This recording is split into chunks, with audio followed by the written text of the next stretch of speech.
Amen. Restez juste debout quelques minutes, s'il vous plaît. Moi, je crois que le Saint-Esprit veut parler à plusieurs ce matin. Je voyais vraiment des gens qui étaient ici, qui étaient arrivés, qui étaient chargés.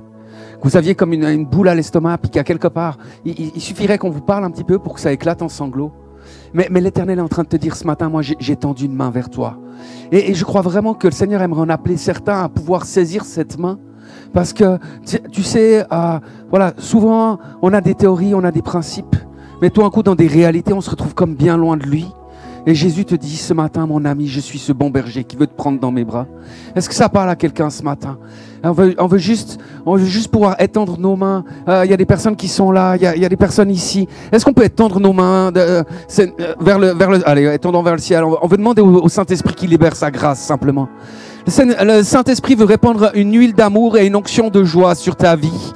Et on veut déclarer ce matin que tu n'es plus sous la condamnation, que l'Éternel est un Dieu qui t'a béni, qui t'a délivré. Et on veut appeler cette faveur de Dieu à pouvoir se manifester dans ta vie, parce que tout doit se manifester selon la volonté de Dieu ce matin. Et on veut dire merci à Jésus, parce que lui-même sera notre source et notre joie, qu'il est notre pain quotidien. Et vraiment, moi, j'aimerais te dire à plusieurs ce matin, je l'ai partagé dans le temps qu'on a eu de prière avant la célébration, on en a discuté vendredi soir au Gospel Youth. Sur tous tes problèmes, mon ami, la réponse, elle a qu'un nom, c'est Jésus. Des fois, tu dis, oh, c'est pas possible, tu sais, je me pose des questions, la réponse, ça peut pas être oui, la réponse, c'est Jésus. Et Jésus veut être la réponse à tes réalités. Et simplement que tu puisses accueillir cette faveur de Dieu. Que tu puisses accueillir cette grâce de Dieu. Et tu verras, c'est pas psychologique, c'est pas à force de te convaincre de quelque chose que ça va se passer, c'est sa présence dans ta vie qui veut te libérer cette grâce et cet amour. Il n'y a plus de condamnation maintenant pour ceux qui sont en Jésus-Christ. Alléluia. Alléluia. Merci Jésus de ce que tu vas faire encore. Et moi j'aimerais juste, Seigneur, c'est pouvoir prendre cette position en toi ce matin. Il y a quelqu'un qui doit arrêter d'être dans des cases. Vous savez, on est très fort en tant qu'être humain, on fait des cases. On a une case professionnelle. On a une case pour nos amitiés. On a une case pour notre famille. On a une case pour le Seigneur. Et on met même une case dans l'église, comme si ce n'était pas dans la même case. Le Seigneur te dit ce matin, je vais renverser des murs et des forteresses dans ta vie. Et à quelque part, c'est soit tu es d'accord, tu sais, de plier le genou. Et puis de dire au Seigneur, mais je te remets tout. Ou soit alors, il va y avoir comme un tremblement de terre qui va se passer. Parce que le projet de Dieu, là où il veut t'amener, c'est beaucoup plus grand que ce que toi tu arrives à faire. Donc à quelque part, vous savez, soit on apprend, tu sais, par l'obéissance, soit on apprend par la douleur. On veut apprendre par l'obéissance, Jésus. Et on veut reconnaître ton règne, ton autorité. Amen. Amen. Pendant que tu prends place, regarde ton voisin et dis-lui, mais je suis béni que tu sois là. Et dis-lui, merci d'exister. Merci d'exister, mon ami. Alléluia. Merci, Cyril.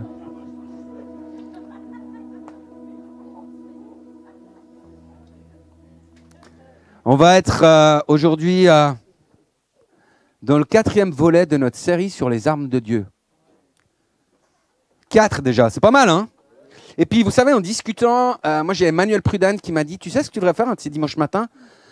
Il m'a dit, tu devrais faire un test pour savoir là où ils en sont. Tu sais, comme à l'école un peu. Et vous me connaissez, hein? Et, voilà, j'ai pris une semaine de jeûne et de prière. Je me suis dit, ah, c'est peut-être une bonne idée quand même. Alors, je vais faire un test ce matin. Mais comme vous le savez que je suis quelqu'un de bon, je vais vous donner le premier exemple. Sur une arme, on va prendre la ceinture de vérité. Je vais vous montrer ce qu'on va faire, tout simplement. Si on peut l'afficher en plein écran pour ceux qui sont sur Internet et puis l'afficher là sur l'écran. Merci beaucoup. Il y a quelques questions que j'aimerais vous poser. C'est en quoi, par exemple, cette arme est-elle une pièce centrale de l'armure, hein? On parle de la ceinture de vérité. De manière concrète, que représente-t-elle pour nos vies et qu'on puisse donner une référence biblique. Ou À ce moment-là, on peut donner aussi un petit exemple de texte, etc. Si vous êtes comme moi, des fois les références, c'est compliqué à se rappeler des chiffres. Voilà. Et puis par exemple, là on pourrait dire, la ceinture, pourquoi c'est une pièce centrale de l'armure, hein. C'est parce que déjà toute l'armure est liée à cette ceinture. Donc elle tient différentes choses, donc elle est importante. De manière concrète, qu'est-ce que ça représente pour nos vies? C'est l'intimité avec Dieu. La ceinture, elle est ceinte sur les reins, et puis les reins, la symbolique des reins, c'est vraiment le lieu des émotions, c'est le lieu des pensées secrètes. Et puis, exemple biblique, c'est simple, hein, on pourrait donner l'exemple de Genèse 3:7. Vous savez, après la chute où Adam et Ève, la première chose qu'ils vont faire quand ils vont découvrir qu'ils sont nus, c'est qu'ils vont se faire une ceinture pour cacher leur intimité et se préserver de Dieu.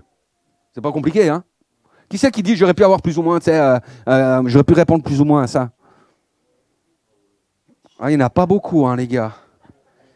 Ouais. Et je vais faire grève, moi, bientôt, vous allez voir. Qui voudrait s'essayer au test? Est-ce qu'il y a une femme qui voudrait s'essayer? Parce que je sais que les femmes, elles sont courageuses. Les hommes, ils reculent, ils se cachent, mais les femmes sont courageuses. Est-ce qu'il y a une femme qui veut essayer?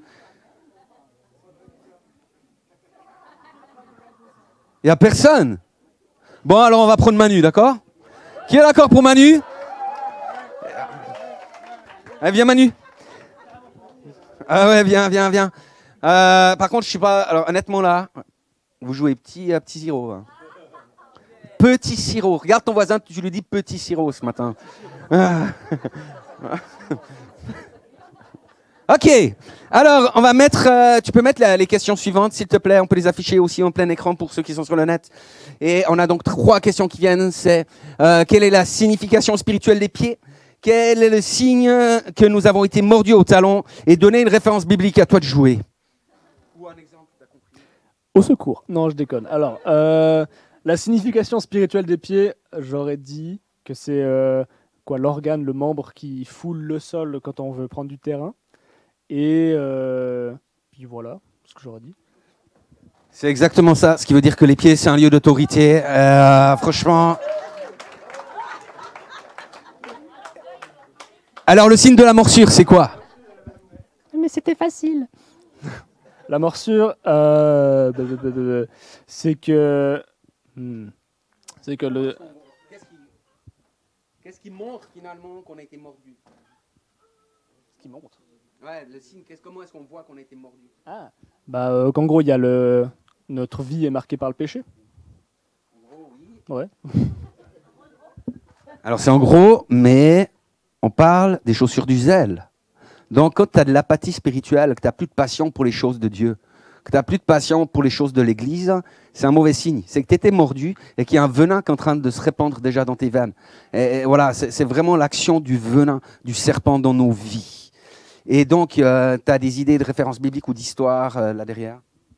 Bon, on est encore dans Genèse, mais je ne sais plus trop la référence. Mais justement, la parole où je crois que c'est Dieu qui dit la femme a été mordue par le serpent au pied, mais en même temps elle l'écrase. Ouais. Un truc comme ça. Ouais, c'est très bien. On peut vraiment applaudir Manu, merci beaucoup. Franchement, donc je pense que pour tous les autres, vraiment, reprenez cette série. Vous savez, on peut faire des théories, on peut faire des discours, on peut se faire des super mamans intellectuelles à l'église ou émotionnelles, mais si ça ne manifeste pas plus de puissance dans nos vies, je crains qu'on soit en danger dans les combats et je crains que dans cette réalité du combat spirituel auquel nous sommes confrontés tous les jours, voilà, on est des lacunes, on est des manques. Et ce qu'on est appelé, c'est quoi? On est destiné à quoi, les amis? On est destiné à quoi, les amis église, ce matin? On est destiné à gagner. Alléluia. Amen. Amen. Tu peux sans autre, tu peux placer. Et puis, tu peux mettre directement le texte. On va lire Ephésiens 6, 10 à 18. Merci. Voilà ce qu'il est écrit dans la parole. Fortifiez-vous dans le Seigneur et par sa force toute puissante. Revêtez-vous de toutes les armes de Dieu afin de pouvoir tenir ferme contre les ruses du diable. Car nous n'avons pas à lutter contre la chair et le sang, mais contre les dominations, contre les autorités, contre les princes de ce monde de ténèbres, contre les esprits méchants dans les lieux célestes. C'est pourquoi prenez toutes les armes de Dieu afin de pouvoir résister dans le mauvais jour et tenez ferme après avoir tout surmonté. Tenez donc ferme Ayez à vos reins la vérité pour ceinture. Revêtez la cuirasse de la justice. Mettez pour chaussure à vos pieds le zèle que donne l'évangile de paix. Prenez par-dessus tout cela le bouclier de la foi avec lequel vous pourrez éteindre tous les traits enflammés du malin. Prenez aussi le casque du salut et l'épée de l'esprit qui est la parole de Dieu. Faites en tout temps par l'esprit toutes sortes de prières et de supplications. Veillez à cela avec une entière persévérance et priez pour tous les saints. Alléluia. Aujourd'hui, on va prendre l'épée de l'esprit. À la base, je voulais prendre 2 armes, mais voilà, je me suis dit que j'aurais pas trop le temps. Hein. Quand j'ai vu que je prenais déjà 1 heure pour la première arme, je me suis dit on consacrera la deuxième heure une autre fois. On va donc s'arrêter sur cette première arme qui est donc l'épée de l'esprit. Vous vous rappelez que les 5 premières pièces de l'armure sont avant tout des armes défensives, des armes de protection.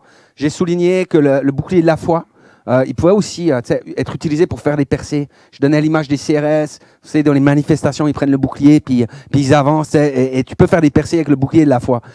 L'épée, c'est avant tout une arme offensive. Bon, tu peux parer des coups, évidemment, mais contre les traits, par exemple les flèches de l'ennemi, un coup d'épée, il faut être vachement balèze. Donc c'est avant tout une arme offensive, et son but premier, donc, c'est de faire des dégâts, c'est de tuer. Ce qu'on peut déclarer ce matin, l'épée, elle est là pour tuer. L'épée, elle est là pour faire une percée. Et ce qui veut dire, et c'est tellement important, parce que ça veut dire qu'on n'est pas, dans les combats spirituels, appelé à juste subir ce qui est en train de se passer. On est appelé à résister au diable, mais on est aussi appelé à détruire les œuvres du diable. Et quelqu'un devrait dire amen, parce que nous sommes destinés à gagner. Et j'aimerais qu'on puisse revenir à l'image de l'armure romaine que Paul va utiliser. Est-ce que tu peux l'afficher, s'il te plaît? Au temps de Paul, l'épée s'appelait le gladius. Et c'était un glaive, en fait, qui était à double tranchant. Il avait une longueur entre 60 et 70 cm. Et sa pointe était particulièrement redoutable parce qu'elle permettait, en fait, de percer les armures de l'équipe adverse. Et c'était, à quelque part, on pourrait dire que c'était une arme de bourrin un peu. C'était pas le truc qui était fait pour faire dans la dentelle. On n'est pas dans le fleuret des mousquetaires. On n'est pas dans le fleuret de Zorro, tu sais, où les gars, ils font des monstres échanges à coups d'épée comme ça. Là, non, on était là pour trancher dans le vif. On était là pour faire du dégât. On était là pour gagner. C'était une arme qui était maniable, résistance, efficace et qui était utilisée principalement dans des combats au corps à corps. Et cette épée, elle se portait dans un fourreau qui était fixé à la ceinture. Et c'est pour dire que si tu n'es pas dans la vérité, si tu n'es pas avec cette ceinture de la vérité, que tu n'es pas dans cette intimité avec Christ, ça va être compliqué avec l'épée. Rappelez-vous cette épée qui est l'épée de l'esprit. Paul écrit que c'est la parole de Dieu. Et Jésus est le Logos. Il est la parole par laquelle tout le monde a été créé. Et Jésus est à la fois le chemin, la vérité et la vie. Ceinture de vérité, épée de l'esprit. C'est ce qui va donner de l'assise à tout ce qu'on va vivre. Tu peux enlever cette image. Paul écrit donc que nous devons prendre cette épée de l'esprit qui est la parole de Dieu. Et en grec, il y a 2 mots en fait qui veut dire parole. Nous, on n'a qu'un mot, c'est parole. Parole, parole, parole, vous connaissez? Mais en grec, il y a 2 mots. Le premier mot, c'est logos, comme je l'ai dit. Et on pourrait dire que le logos, c'est la parole qui est éternelle. C'est la parole qui a été établie depuis toujours et qui va durer pour toujours. Je l'ai évoqué avant, le prologue de l'épître de Jean, où il a dit qu'au début était la parole, le logos, et la parole était Dieu. Et la parole était avec Dieu. Et il nous a dit que toute chose a été faite par elle et que rien n'a été accompli sans elle. Dans Hébreux 4, verset 12, on peut lire, je vous laisse l'afficher s'il te plaît, car la parole de Dieu, donc Logos, est vivante, agissante, plus acérée qu'aucune épée à 2 tranchants. Elle pénètre jusqu'à la division de l'âme et de l'esprit, des jointures et des moelles. Elle juge des sentiments et des pensées du cœur. Vous êtes d'accord avec moi pour dire que cette parole est quand même une arme hyper puissante, hyper violente, voilà, efficace. hein, plus acérée qu'une épée à double tranchant. Donc c'est une arme de puissance. Ce que je vais dire maintenant, les amis, par contre, c'est une possibilité de changer votre vie de foi. Vous allez me dire, vous verrez ce que vous me direz en fait. Cette épée, elle a beau être hyper tranchante, hyper puissante, hyper efficace. La réalité, c'est que si tu la laisses dans son fourreau, elle va servir à rien. C'est pour ça que Paul, il va dire de la prendre. Qui c'est qui trouve que c'est logique? Mais alors expliquez-moi pourquoi de nombreux chrétiens, année après année, combat après combat, pourquoi est-ce que dans les combats, ils laissent cette épée au fourreau? Pourquoi est-ce qu'ils ne l'utilisent pas? Mais vous savez, en même temps, ce qui est marrant, ce que je vais dire va peut-être surprendre certains, mais c'est que ce mot logos, à quelque part, il parle justement d'une épée qui est laissée au fourreau. Parce que ce qui va donner de la puissance à la parole de Dieu, à cette parole qui est éternelle, qui est inscrite, c'est le second mot réma. Qui veut dire parole, pardon, c'est le mot réma, le second mot grec, hein, qui veut dire parole. Et ce mot réma parle d'une parole qui est déclarée. Et ce qui veut dire que cette parole qui est déclarée, hein, ce réma, par le Saint-Esprit, va activer le logos dans le but que le projet de Dieu s'établisse. Et donc dans Romains 10-17, si tu peux l'afficher s'il te plaît, il est écrit que la foi vient de ce que l'on entend, et ce qu'on entend vient de la parole de Christ, qui est ce réma. Donc si tu es découragé par une situation, déclare la parole de Dieu. C'est si tu es pris dans des histoires qui sont compliquées, déclare la parole de Dieu. Tu as des problèmes financiers, déclare la parole de Dieu. Tu as des problèmes de santé, déclare la parole de Dieu. Tu as des soucis avec tes enfants, déclare la parole de Dieu. Tu as des problèmes, tu sais, tu es attaqué par des esprits mauvais, par des pensées de mort, par différentes choses. Déclare la parole de Dieu. Saisis l'épée de l'esprit, déclare la parole de Dieu et tu verras quoi? La gloire de Dieu. Alléluia. Alléluia. En fait, ce n'est pas la Bible qui se trouve sur notre étagère ou même sur notre table de chevet qui est efficace.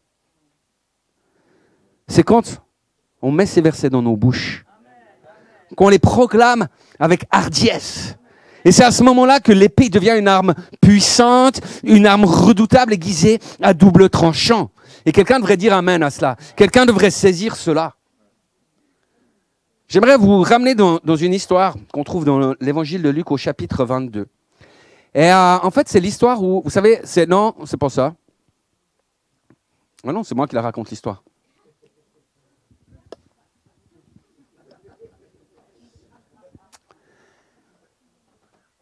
Dans cette histoire, vous savez, Jésus, en fait, il va bientôt se faire arrêter pour mourir. Il va se faire crucifier, il sait que ça va arriver. Et il annonce à ses disciples que ça va arriver. Et puis, il leur rappelle un événement qui s'est passé. Il va leur dire, mais est-ce que vous vous rappelez la fois où je vous ai envoyé en mission et que je vous ai dit de prendre ni bourse, ni sac? Puis il leur dit, mais à ce moment-là, est-ce que vous avez manqué de quelque chose? Et les disciples, ils vont dire, non, on n'a manqué de rien. Tu sais, au contraire, ça a bien été, on a été bénis, on a été encouragés, on a vu des choses extraordinaires. Puis à ce moment-là, Jésus va leur expliquer que la saison, elle a changé. Il va leur dire maintenant, si vous avez un sac, il vous faut le prendre avec vous. Si vous avez une bourse, il vous faut la prendre avec vous. Et il va leur dire une chose, il dit, si vous n'avez pas d'épée, tu sais, c'est le moment de vendre ton manteau pour pouvoir acquérir une épée. Et là, les disciples vont vers Jésus et lui disent, Seigneur, on a 2 épées. Et Jésus va leur répondre, c'est bien. Si vous prenez des notes, c'est important de pouvoir écrire cela, c'est important de comprendre cela. Quand on est de nouveau, d'accord, qu'on devient chrétien, ça va jusque-là, tout le monde comprend le principe. On rejoint l'armée de Dieu, et dans l'équipement de l'armée de Dieu, on reçoit, entre autres, une épée. Cette épée, la Bible dit, c'est la parole. Est-ce que ça va jusque-là? C'est la parole de Dieu. Cependant, vu que l'épée, tu sais, elle représente la parole déclarée, en fait, on doit comprendre que lorsque nous sommes nés, charnellement, corporellement, c'est le truc physiquement, Physiquement, ça c'est bien. Lorsqu'on est né physiquement, qu'on est arrivé ici sur cette terre, en fait, on a été créé à l'image de Dieu. Et on a été créé avec la parole, avec la langue. Vous comprenez jusque-là? Et c'est-à-dire qu'on avait déjà reçu une épée. Une épée qui est, à quelque part, l'épée de la chair, l'épée qui a, vous savez, qui simplement est soumise à l'héritage qu'on a en Adam aussi. Est-ce que vous comprenez ça? Parce que l'être humain, il a été créé à l'image de Dieu. Donc automatiquement, il y a cette réalité de la parole. Les animaux, par exemple, ils ne peuvent pas parler. Ils peuvent communiquer, ils font des sons, ils font des choses comme ça, hein, mais c'est pas, ils n'ont pas été créés à l'image de Dieu. Non déplaise aux antispécistes. La réalité là, c'est qu'on a été créés avec cette manière de pouvoir avoir une conversation. Il y a même des animaux qui peuvent imiter des mots, qui peuvent reprendre, mais ils peuvent pas causer. Tu n'as jamais vu un singe qui faisait une prédication? D'accord? Et dans la Bible, quand il y a un âne qui parle, c'est parce que c'est l'esprit qui parle au travers de lui. C'est pas parce que l'âne a reçu une capacité spécifique de parler. D'accord? Donc, il y a une réalité là qui est propre à l'être humain. Donc, on a tous reçu une épée à la naissance. Et quand nous naissons de nouveau, on reçoit une deuxième épée. Donc, nous avons tous, comme les disciples qui se présentent devant Jésus, deux épées. On a reçu l'épée de la chair, on a reçu l'épée de l'esprit. Et dans nos combats, nous allons utiliser soit l'une, soit l'autre. Bon, tu as toujours des malins, tu sais, qui veulent jouer à la Bruce Lee, tu vois, qui prennent les deux épées, qui commencent à les tournoyer au-dessus de leur tête, puis se disent, vas-y, viens toujours, tu verras, je vais y arriver. La réalité là, les amis, c'est que il y en a qui ont essayé. Ils ont eu des problèmes. Parce que si tu prends deux épées dans ta main, tu lâches le bouclier de la foi. Ça devient beaucoup plus compliqué, hein. Et voilà, ça va être compliqué, tu vas pleurer à la fin. Il y a aussi celles et ceux qui commencent le combat avec l'épée de l'esprit. Et ça, je pense que ça va parler à beaucoup de gens ce matin. Et puis tout d'un coup, tu sais, il n'y a pas les résultats qu'ils auraient espérés. La réalité, c'est que comme ils ont tapé 2-3 coups sur la tête de l'ennemi, là, tout d'un coup, il commence à se déchaîner. Et là, va savoir pourquoi. Ils lâchent l'épée de l'esprit, ils prennent l'épée de la chair. Et puis là, ils espèrent, tu sais, au bien énorme que ça, il va se produire quelque chose. Ça parle à des gens ce matin. Et c'est plus compliqué, hein. Mais t'as pas les victoires comme ça. La Bible déclare que si nous marchons par la chair, nous mourrons. Romains 8, 13. Si nous marchons par la chair, nous mourrons. Alors je vous avertis, hein, je suis en train de vous prêcher, mais je me prêche à moi tout seul. Hein. Je veux dire, on est tous faits de la même pâte et puis on peut avoir tous des réalités qui sont compliquées. Parce que quand tu te retrouves dans un combat de malades, tu as toute une armée qui vient contre toi. Tu es dans un truc où c'est vraiment, vraiment compliqué. Il y a des fois où tu es mort de trouille. Il y a des fois où tu as beau connaître la parole. Tu aimerais bien que ça se passe comme c'est écrit dans la parole, mais au fond de toi, tu n'y crois plus. Et au fond de toi, c'est compliqué de rester avec cette épée de l'esprit. Mais vous savez ce qu'on devrait faire quand ça nous arrive? Au lieu de commencer à déclarer justement des paroles d'incrédulité, au lieu d'exprimer nos peurs, au lieu d'exprimer nos incapacités, de se mettre à murmurer, de se mettre à critiquer ou à se justifier. On devrait prendre le peu de foi qui nous reste dans ces moments. Tu le rassembles, tu fais un petit tas comme ça. Et là, tu te tais. Ferme ton bouche. Il y a des fois où il faut que tu fermes ton bouche. C'est ce qui arrive à Israël. Rappelez, ils sortent de l'Égypte. Là, au début, ça va bien. Ils vont course d'école, 100 km à pied. Tout d'un coup, mer Rouge. Et eux, tu sais, c'est comme toi quand tu vas à la plage. Tu penses jamais que tu vas à la plage pour bronzer, que tu vas aller te baigner. Tu penses pas qu'elle va s'ouvrir devant toi. Donc eux, ils voient une mer Rouge, ils voient un barrage, ils voient une impossibilité. Et tout d'un coup, ils entendent les chars de Pharaon qui arrivent. Ça faisait du bruit. Hein. Puis là, tu te retournes, puis tu vois qu'il y a un nuage de poussière. Et là, ils se mettent à crier. Ils se mettent à pleurer comme des benjamines. Et ça se dit, cette expression, non? Maintenant, ça se dit. Tu sais, ils se mettent à pleurer comme ça, ils sont là en train de crier. Et puis l'Éternel va parler au travers de Moïse. Il dit, mais pourquoi vous pleurez? Pourquoi vous criez? Gardez le silence. L'Éternel combattra pour vous. Quelqu'un devrait dire Amen. Garde le silence. Parce que la mort et la vie sont au pouvoir de la bouche et que ceux qui l'aiment en mangeront les fruits. Et on connaît ce verset par cœur. On le prêche. Il y en a même qui peuvent dire la référence, Proverbe 18, 21. Mais en même temps, on ne mesure pas du tout la puissance. Parce qu'autrement, on mettrait plus souvent une garde à notre bouche. Et quand nous combattons, on a le bouclier de la foi dans une main, on a l'épée de l'esprit dans l'autre. Et c'est l'épée de l'esprit qui va donner de la force à ta foi. C'est ce que tu commences à déclarer qui va donner de la puissance au bouclier de la foi que tu tiens dans l'autre main parce que la foi vient de ce que l'on entend. Et cette épée, les amis, moi je trouve qu'elle est extraordinaire parce qu'on ne réalise pas assez. C'est une épée à double tranchant. D'accord ? Donc elle est capable de séparer jointure et moelle et elle est capable de séparer l'âme de l'esprit. Elle juge les sentiments et les cœurs. C'est quelque chose d'extrêmement puissant. Et vous le savez, c'est que notre corps, il est entièrement lié. L'esprit, l'âme et le corps, tu sais, il y a des interactions les uns sur les autres. Vous savez ça? Vous êtes déjà tous vus, hein? C'est sûr que tu as des inquiétudes, par exemple, tu as des gens qui chopent des maladies, des cancers, des choses comme ça, à cause du souci des problèmes qu'ils vivent, des soucis qu'ils ont, des inquiétudes qu'ils ont. Si tu as un mal de dents, ça a l'air de rien, mais ça peut te foutre le moral en bas, hein? Et suivant ce qui se passe dans nos âmes, la réalité, c'est que ça peut atteindre l'esprit, notre esprit, nos pensées. Et de la même manière, voilà, on sait que toutes ces réalités-là sont ici. Mais ça veut dire que la proclamation, un réma de la parole de Dieu, elle permet que tes états d'âme soient soumis à la vie de l'esprit. Et pas le contraire.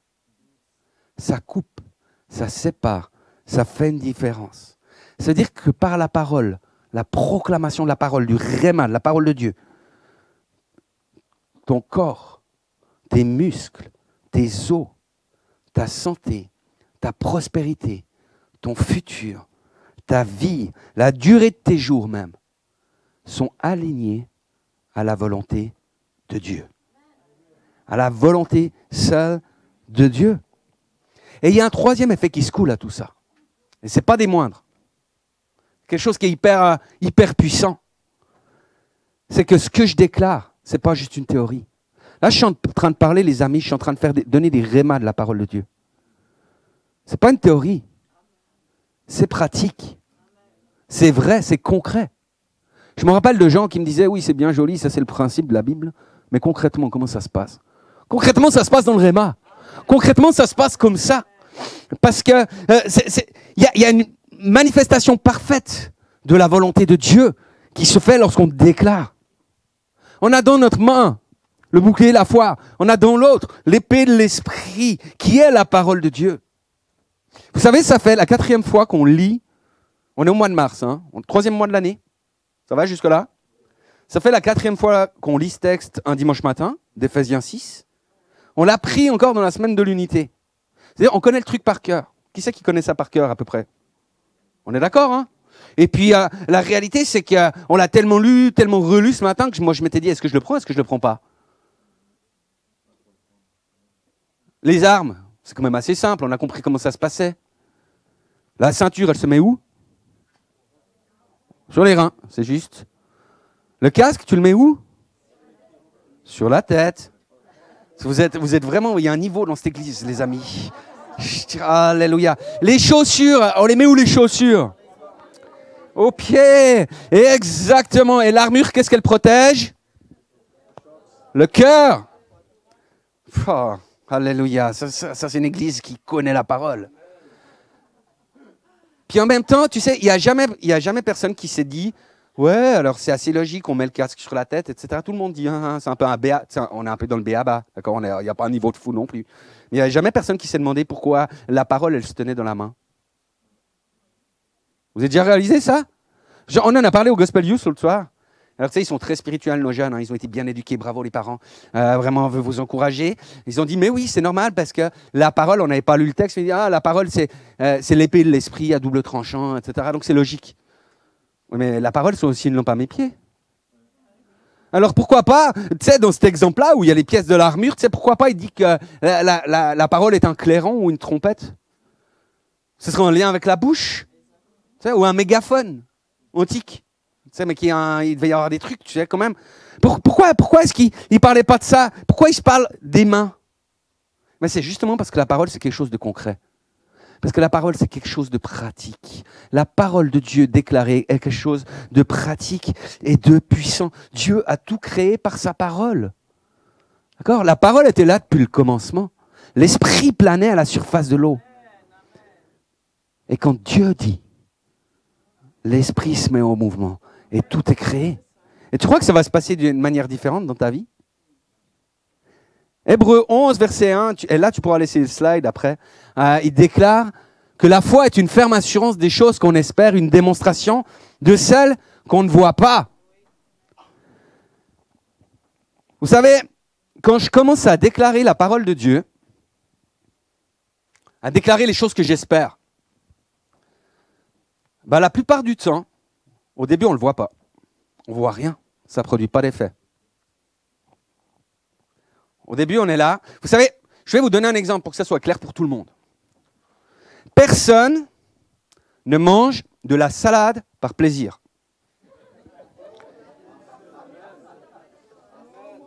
Je sais qu'il y a des gens qui contestent, toujours. Il y a des esprits rebelles. La vérité, les amis, si la salade avait bon goût, on la mangerait sans sauce. Donc, ce qui est bon de la salade, c'est le gras qu'on y ajoute. J'allais dire que quelqu'un dise amen, mais j'oserais quand même pas. Vous avez le droit d'avoir un avis différent, hein? Et en fait, on mange la salade parce qu'on sait que ça va nous apporter des bons nutriments, que c'est sain. En fait, bon, quand je dis on le sait, à titre personnel, moi, je me force à manger de la salade par la foi.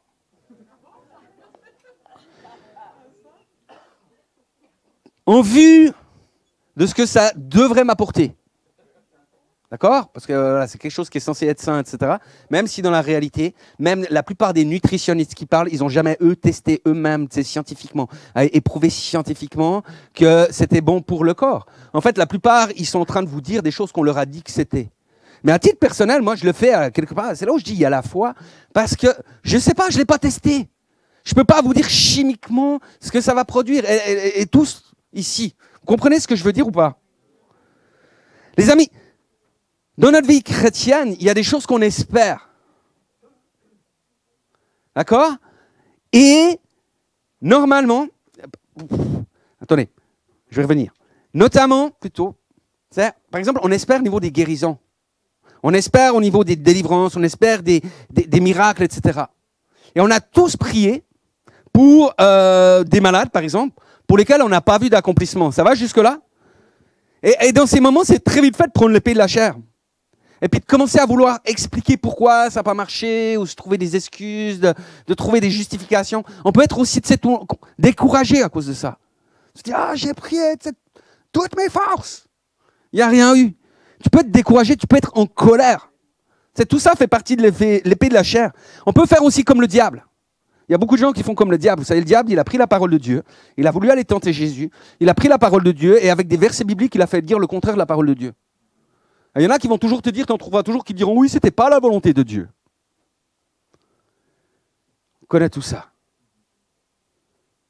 Donc nous, on doit mettre la parole en pratique. On doit saisir l'épée de l'esprit. C'est un moment où il faut ranger l'épée de la chair. Tu la mets de côté et tu saisis l'épée de l'esprit.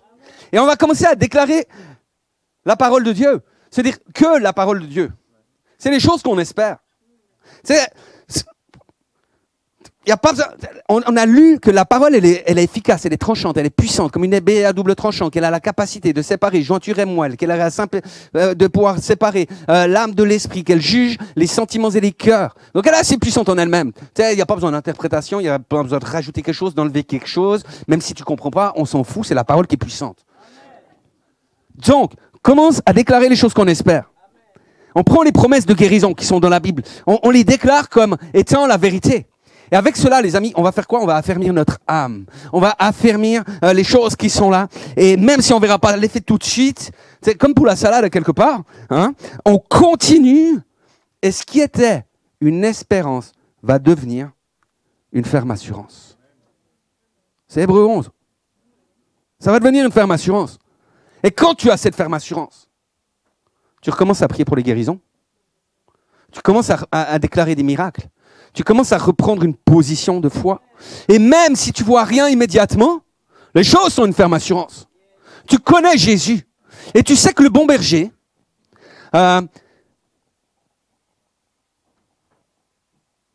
il va s'occuper de toutes les brebis. Donc tu sais que si tu pries pour les 99 premiers, que tu vois rien du tout, tu sais que le bon berger, il a un projet pour la 100e brebis. Et tu sais que ça va faire une différence. Parce qu'un jour, ça va s'accomplir. Parce que quand on commence à pouvoir proclamer ces fermes assurances, ce qu'on ne voyait pas arrive à la manifestation. C'est ce que nous dit Hébreux 11, verset 1. Et on va grandir dans la vie spirituelle, dans la vie du surnaturel. On va grandir dans les projets de Dieu. Dans Jacques 1, si tu veux l'afficher, s'il te plaît, les versets 2 à 4, il est écrit, mes frères et sœurs, quand vous passez par toutes sortes d'épreuves, considérez-vous comme heureux. Déjà, ça change la manière de vivre les épreuves. Hein. Si tu te considères comme heureux plutôt qu'une victime, tu verras, ça va faire une différence. On continue. Car vous le savez, la mise à l'épreuve de votre foi produit l'endurance, mais il faut que votre endurance aille jusqu'au bout de ce qu'elle peut faire pour que vous parveniez à l'état d'adulte et soyez plein de force. Des hommes auxquels il ne manque rien. Donc il y a un encouragement à pouvoir persévérer, un encouragement à pouvoir vivre l'endurance de la foi. C'est pour la maturité, ça. Imaginez que ce matin, je reviens à mes salades et que je vous dise, les amis, c'est décidé. Je prends une décision officielle devant vous tous. Heureusement qu'il n'y a pas de repas canadien après, j'aurai des problèmes. Je ne mangerai plus jamais de salade. Parce que la vérité, on m'a raconté que cette salade était bonne pour mon corps, qu'elle m'apportait des nutriments nécessaires pour ma santé. Mais chaque année, alors que je mange de la salade depuis tout petit, chaque année, je tombe malade.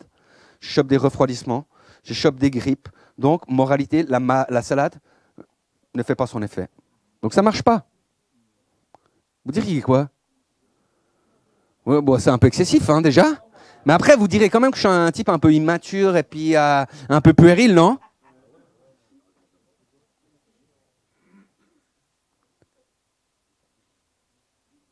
Alors, ça se passe comment quand dans nos combats, on continue à utiliser l'épée de la chair? Et de quelle manière manions-nous, à quelque part, l'épée de l'esprit? Je pense que ça veut révéler aussi ce qu'il y a vraiment au niveau de notre maturité. Et moi, j'aime cette partie qui dit que notre endurance doit aller jusqu'au bout de ce qu'elle peut faire. Et ainsi, on arrivera à la maturité. Et ainsi, on arrivera à être des fils et pas des enfants spirituels. Dans Éphésiens 4, verset 13, tu peux l'afficher, je ne vais pas le lire, mais vous savez, c'est le texte qui parle des 5 ministères qui sont donnés à l'Église dans le but de construire le corps de Christ. Il précise que le but, c'est qu'on puisse arriver à la maturité, à la connaissance, à la mesure parfaite de Christ. Et donc, cette maturité, elle va s'éprouver comment? Dans notre connaissance du Seigneur Jésus. Et puis, à quelque part, vu qu'on parle de la parole, moi, j'aimerais vous rappeler que la prophétie, c'est le témoignage de Christ. Donc, tu sais, cette épée de l'esprit, on a besoin de la prophétie dans nos vies. On a besoin qu'il y ait des rémas dans nos vies qui soient manifestés. Ça va nous permettre d'avoir une vie spirituelle. Et je le redis, mais lire la Bible va pas suffire. On doit, à quelque part, s'assurer que ce logos soit en lien avec le réma. Et là, il y aura toute la puissance de Dieu. Tu sais, tu peux pas prendre que des rémas et puis qu'ils soient pas alignés au logos. Ça va rien donner. Parce que ça voudrait dire que ça s'appuie sur quelque chose qui est pas éternel. Mais si tu t'appuies sur la parole éternelle, le réma, celle qui est inscrite dans la Bible, s'il y a des gens qui disent j'entends pas la voix de Dieu, il faudrait peut-être commencer à lire ta Bible et demander au Seigneur qui te libère des rémas, qui te libère des convictions là-dessus. Donc ça va de pair, on va pas pouvoir vivre sans eux. Et c'est l'épée de l'esprit. Donc, tu sais, on a besoin que l'esprit manie encore cette épée pour qu'elle fasse des percées, pour qu'elle fasse des différences. Alléluia. Et vous savez, je parlais la dernière fois, je parlais de ces pasteurs ou de ces prêtres sur TikTok ou les réseaux sociaux qui, moi, m'énervent. Parce qu'ils prennent la parole, donc la parole, je dis la Bible, hein, pour expliquer et normaliser le péché. Et je me disais, c'est des gens très intelligents, hein. Ça se trouve, le Seigneur leur a donné 2 fois plus d'intelligence qu'à moi. Mais c'est pas grave, vu que le Seigneur parle au travers des ânes. Mais je me disais, mais qu'est-ce qui fait que ces gens qui sont si intelligents, qui ont tout sous les yeux, qui ont des équipements de fous, comment est-ce que ça se fait qu'ils enseignent quelque chose qui est contraire à l'évangile? Et j'ai une révélation, je vais vous la donner les amis. La révélation, c'est que ces gens n'ont pas reçu le Saint-Esprit. Peut-être vous dites, je juge ou je ne sais pas quoi. Mais la réalité, vous savez, la première œuvre de l'Esprit dans nos vies, c'est de nous convaincre de péché. Quand tu n'es pas convaincu de péché, de justice et de jugement, tu commences à expliquer au travers de ce que tu veux que le péché est normal. Mais nous, dès qu'on prend la parole de Dieu, puis qu'on commence à la déformer pour que ça aille dans le sens qui nous arrange, on fait exactement pareil. Hein. On n'est plus dans le réma, hein. On est dans le tricotage, mais ce n'est pas l'épée du tricot, c'est l'épée de l'esprit. Donc, ouais, ça n'existe pas, les épées les épées à tricoter, ça n'existe pas. Hein. Donc, il y a des aiguilles à tricoter, tu peux enlever le slide. Vous savez, Jésus-Christ a dit... non, je suis allé trop vite. Donc, le premier effet de l'épée, c'est vraiment, de cette épée du Saint-Esprit, c'est vraiment d'amener la vérité, la réalité du royaume de Dieu dans nos vies. Cette puissance qui est là et qui va amener à connaître le témoignage de Christ. Et la deuxième chose, c'est que tout va être éprouvé dans l'unité de la foi. La maturité va être éprouvée dans l'unité de la foi. Jésus-Christ a dit, ne croyez pas que je suis venu apporter la paix sur terre. Je ne suis pas venu apporter la paix, mais l'épée. Je suis dans mon thème. Hein. Car je suis venu mettre la division entre l'homme et son père, entre la fille et sa mère, entre la belle-fille et sa belle-mère, et l'homme aura pour ennemi les gens de sa maison. Vous allez dire, le gars, il parle d'unité, de la foi, il prend un texte où dit que je suis à... Mais vous en faites pas, je sais où je vais. Parce qu'un royaume divisé, une maison divisée, elle ne va pas pouvoir subsister. L'épée, la division que Christ apporte, c'est au sein de nos familles nucléaires. C'est au sein de nos propres foyers, nos familles terrestres. Donc, hein, quand on dit nucléaire, c'est ce qu'il y a dans la réalité. Simplement du fait que lorsqu'on se convertit, on va changer de royaume. On va passer du royaume de Satan au royaume de Dieu. Et c'est logique qu'à quelque part, tu sais, quand tu as un courant chaud, quand on rencontre un courant froid, ça fait de l'orage, ça fait de l'éclair. Donc il y a ces réalités-là qui sont ici. Donc, quand le royaume des ténèbres se frotte au royaume de Dieu, ça fait de l'orage. Donc on ne parle pas de la qualité des gens. On parle des réalités spirituelles. On ne parle pas du caractère des gens. On parle des réalités spirituelles qui sont sur les vies. Mais Satan est tombé du ciel comme un éclair. Vous savez, quand j'étais jeune converti, je fréquentais un lieu de vie qui s'appelait le Bell's Pub à Morges. Le Bell's Pub, les vieux connaissent. C'est un lieu bien famé pour les gens mal famés. Et je me rappelle, un jour, il y avait un gars, il allait loin dans tout ce qui était occultisme. Voilà, c'était horrible, etc. Et moi, je me rappelle qu'un jour, on se passe à côté. Et on ne se connaissait pas, on n'avait rien discuté, etc. Mais rien que ça a fait comme un arc électrique de rejet. Parce que tout d'un coup, c'était vraiment la puissance de Dieu qui était confrontée à la puissance du diable. Et sans concours, on s'est regardé, et on savait qu'on était du royaume opposé. C'était intéressant là-bas, il y avait plein de gens comme ça. Une fois, on discutait avec un gars, son visage avec les mauvais esprits, il changeait de visage. C'était assez fou comme ça. Donc nos familles, elles ne seront pas sauvées parce que c'est juste notre famille, puis que c'est des gens qu'on aime et qui sont sympas.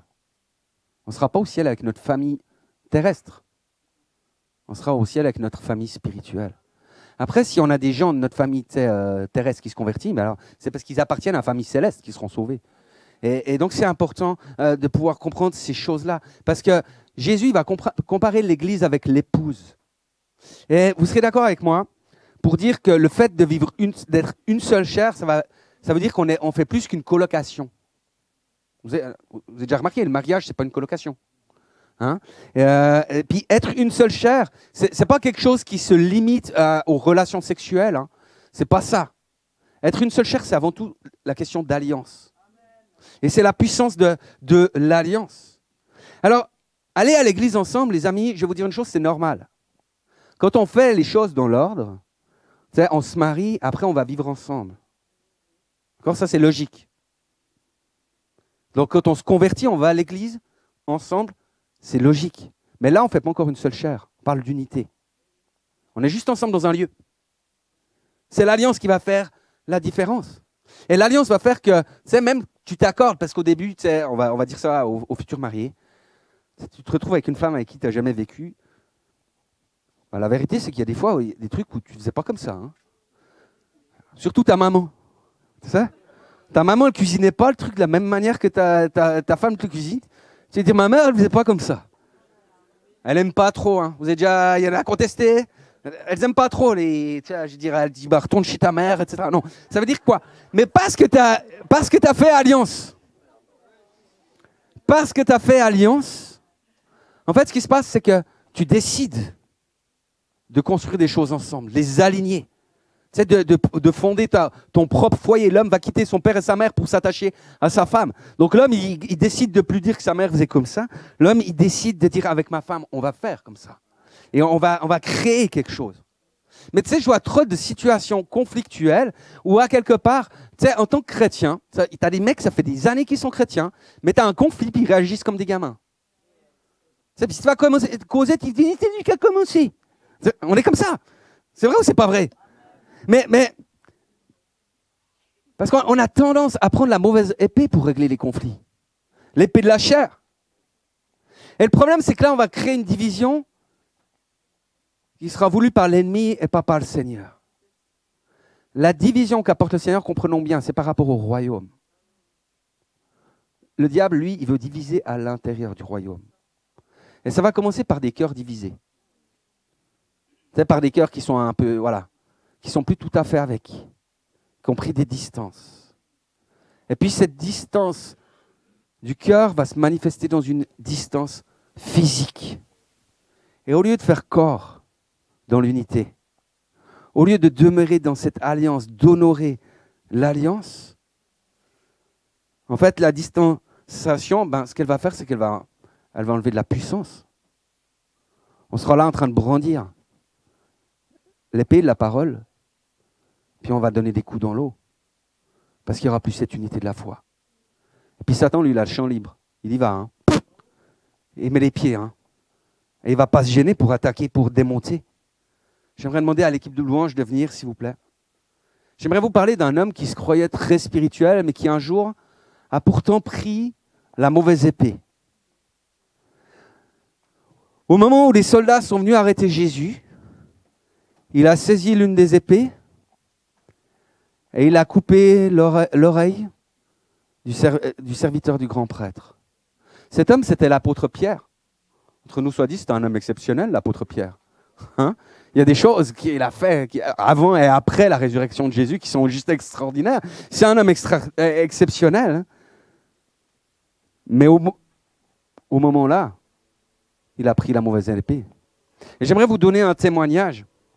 C'est que quand l'apôtre Werner est venu vers moi pour me dire, en fait, qu'il voulait m'établir comme apôtre ici au Gospel Center La Côte, vous savez, ce qui aurait pu passer pour quelque chose d'honorant, en fait, moi, je ne l'ai pas du tout vécu comme ça. Je ne me suis pas dit, ouais, c'est super, je vais être apôtre, les gars, regardez. La réalité, c'est qu'à ce moment-là, j'ai pris la mauvaise épée, je me suis dit, ah non, c'est pas possible. Tu sais, je peux pas mériter ça. C'est comme ça que je le vivais. Tu sais, je regardais dans la Bible, c'est écrit que Paul, tu sais, il a écrit que les preuves de son apostolat ont éclaté au milieu du peuple par une patience à toute épreuve, par des signes, des prodiges et des miracles. Alors c'est vrai que je suis quelqu'un d'assez patient. Bon, toute épreuve, je suis pas sûr, mais je suis quand même pas mal patient. La réalité, c'est que j'ai vécu aussi plusieurs signes, plusieurs miracles, plusieurs choses. Mais je me disais, est-ce que ces réalités-là, est-ce qu'elles éclatent au milieu du peuple? Est-ce que ces réalités-là, elles se manifestent vraiment comme ça? Et puis j'ai été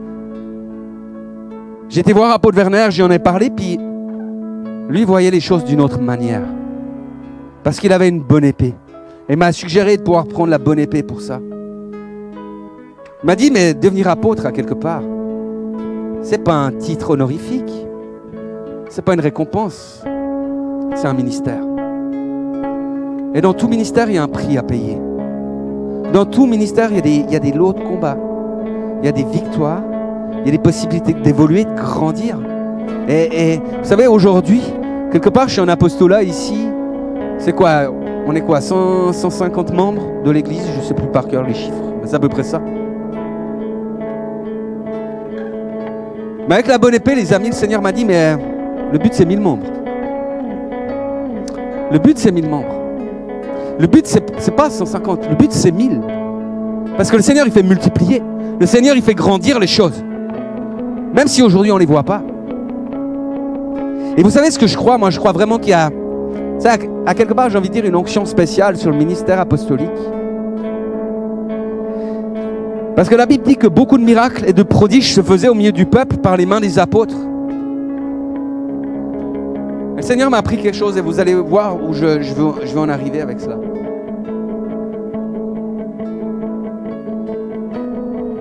Mais beaucoup de miracles, au début, c'est une réalité que moi j'espérais. Vous savez, on espère.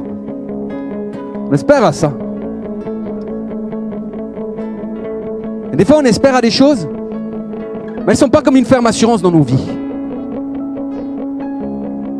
Mais tu les espères, alors tu commences à proclamer la parole. Tu commences à proclamer ce qui est écrit dans la Bible, rien que ce qui est dans la Bible.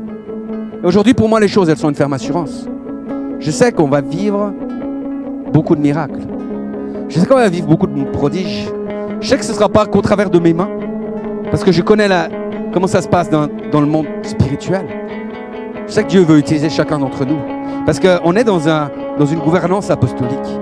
Et donc l'onction, l'esprit apostolique est libéré. Et on va vivre beaucoup de miracles au milieu de nous. On doit commencer à reprier pour les miracles. On doit commencer à rappeler les miracles au milieu de nous. On doit commencer à les vivre. Mais si pour toi, ça ne devient pas une ferme assurance, il y a quelque chose à pouvoir gagner au travers de cela. On ne doit jamais minimiser la puissance du Rhéma. La puissance de la parole de Dieu déclarée. Vous savez, comme beaucoup de chrétiens, tu sais, moi, mon cœur, il était meurtri par toutes sortes de paroles qui ont été maladroites ou qui ont été volontairement assassines. Ça nous est arrivé à tous. Tu sais, le pauvre Malchus, lui, il a eu l'oreille coupée à cause d'un serviteur de Dieu. Un homme d'exception. Mais à ce moment-là, tu sais, c'était quand même une saison un peu tendue pour lui. Puis, il a ripé, tu vois. Le problème, c'est quand on ripe, souvent, on fait des dégâts. Et souvent, avec notre bouche, on a cette capacité à pouvoir faire des dégâts. Et ce matin, j'aimerais faire un appel pour des gens qui sont extraordinaires. Pour des gens qui sont des hommes et des femmes d'exception. Mais qui, au travers de leur bouche, savent qu'ils font souvent des dégâts. Ils savent qu'ils parlent un peu trop. Et puis, des fois, on minimise, comme je disais, l'impact de nos paroles. L'impact qu'elle peut avoir sur nos propres vies, sur celle de nos proches, sur notre futur. Moi, je crois que si tu changes ta manière de parler, tu vas changer ton futur. Mais pour certains, vous savez, au lieu d'amener la vie, nos paroles, elles amènent de l'amertume. Je ne sais pas si ça te parle ce matin. Je ne vais pas te demander de lever la main. Je vais te protéger. Mais j'aimerais que tu puisses te positionner devant Dieu et déclarer ce matin, je pose l'épée de la chair et je me saisis de l'épée de l'esprit. Et j'aimerais vous proposer, vraiment j'ai reçu ça du Seigneur, quelque chose de concret, de pratique à pouvoir faire.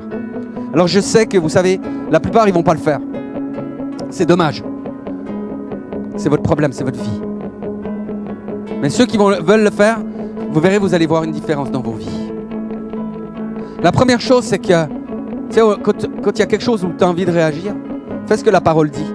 Tu tournes 7 fois ta langue dans ta bouche. Et j'aimerais t'encourager à le faire physiquement. Tu n'as pas besoin de faire des airs de vache. Hein. Tu peux le faire discrètement, mais tu choisis de le faire physiquement dans ta bouche. Tu vas voir, tu seras déjà calmé.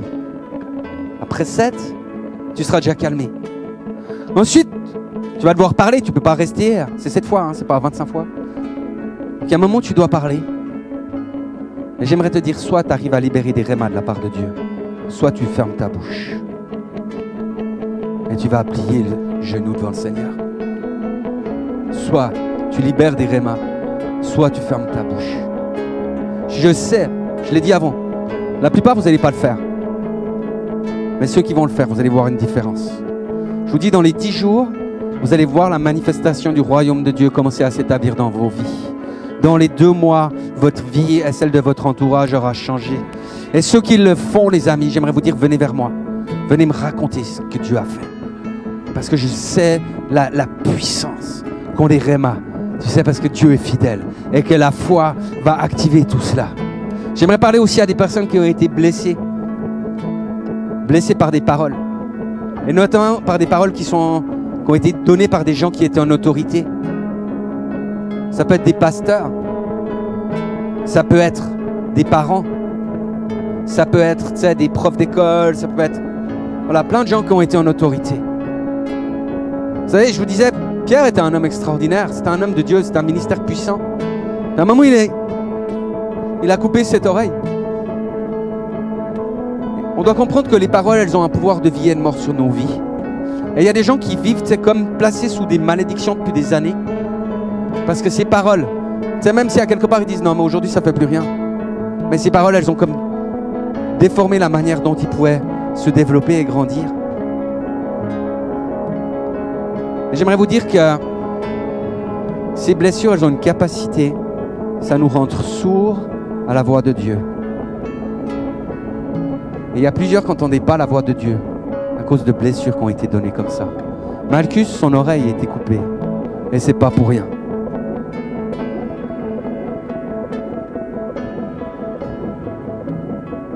Vous savez ce qui s'est passé? Malchus, à un moment, il n'a pas compris ce qui se passait. Il avait des yeux hagards, il y a une épée qui lui a tranché l'oreille, il se tenait, il ne comprenait pas. Et à un moment, il y a Jésus, il l'a regardé. Il n'a rien dit. Il a juste posé sa main sur son oreille. Et il l'a recollé. Et ce matin, le Seigneur, les amis, veut libérer des guérisons, des cœurs. Des gens qui n'entendent plus la voix de Dieu. J'aimerais dire que vous entendiez la voix de Dieu, mais vous n'entendez plus rien. Vous avez l'impression que la discussion, elle va dans un sens. Alors que la Bible nous dit que l'Éternel parle tantôt d'une manière et tantôt d'une autre, parce qu'il est la parole et que Jésus est la parole. Et ce matin, les amis, le Seigneur veut vous guérir. Et moi, ce que j'aimerais vous inviter à faire aujourd'hui, si vous dites c'est pour moi ce matin, est-ce qu'on peut simplement poser notre main sur l'oreille? On peut fermer les yeux, les amis. Fermez les yeux, mettez-vous devant Dieu.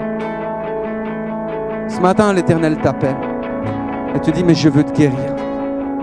Je veux guérir ton cœur, je vais guérir ton oreille. On veut prendre autorité maintenant sur toutes paroles mensongères qui ont été déclarées sur vos vies.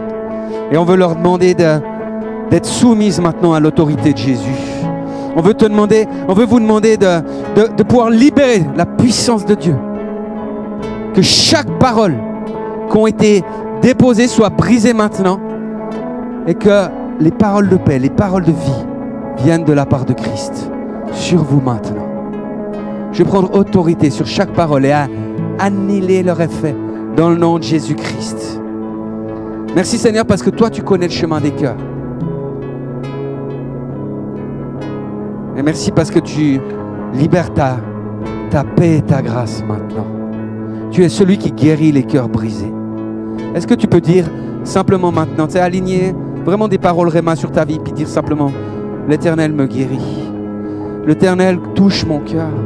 L'Éternel ouvre mes oreilles et permet à sa puissance d'être manifestée. Merci Père pour la faveur et la grâce que tu donnes aujourd'hui. On maudit les paroles de malédiction et on libère les paroles de bénédiction dans le nom de Jésus. On proclame que de chaque vie, jaillissent des sources d'eau, des sources d'abondance, des sources de grâce. Et que ce qui est mort ressuscite maintenant dans le nom puissant de Jésus. Que toute forme de maladie physique, de maladie psychique, de troubles d'anxiété soit bannie maintenant au milieu de nous dans le nom de Jésus. Et on appelle la vie en abondance. Merci Père. Merci Père pour la grâce. Merci pour la faveur dans le nom puissant de Jésus. Alléluia. Alléluia. Seigneur, on choisit ce matin. On veut prendre cette position ce matin aussi de choisir de déclarer tes merveilles. Que notre bouche déclare toutes tes bontés plutôt que de proclamer ce qui ne va pas. On ne veut pas être connu pour un peuple qui fait des jérémiades. On veut être connu comme un peuple qui célèbre l'Éternel. Un peuple qui loue l'Éternel. Qui au milieu de la tempête loue l'Éternel. Qui au milieu de la difficulté loue l'Éternel. Seigneur, active notre foi maintenant. Dans le nom de Jésus-Christ. Amen.